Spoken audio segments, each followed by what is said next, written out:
Welcome back, week 4 of the football season with Varsity Extra. Mark Heller here with Kyle Odegard. We did a couple tours through the Southeast Valley, and then we went up to the Northeast Valley, and now we're going to go all the way back down to Southeast Valley. We are not geographically efficient here, but that's okay. Skyline at Gilbert. Skyline off to a 3-0 start. Obviously very good news if you're Skyline, because that doesn't happen terribly often. Gilbert has been on the complete opposite end of the spectrum now, 0-3, having all kinds of problems, especially offensively. Whether that's surprising or not, we'll leave that up to your individual opinions, but it sort of is what it is right now, and I think this is a big game, obviously for Gilbert, just to get a win, just to exhale.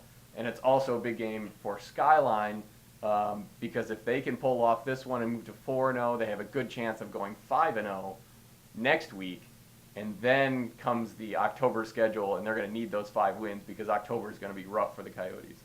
Yeah, and if you can start 5-0 and just find 1 or 2 more wins, you're talking about possible playoff berth for Skyline, which would be great for that program.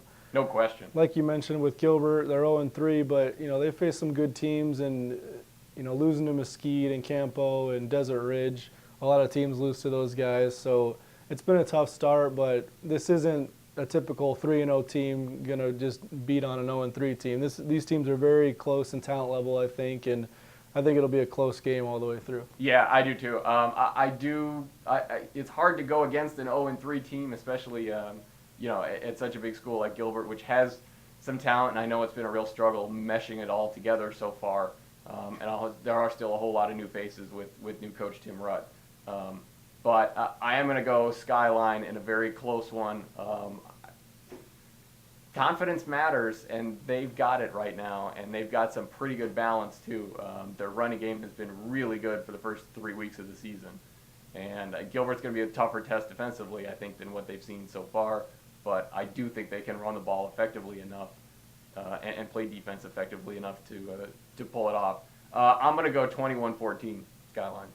I'll take Skyline 17-13.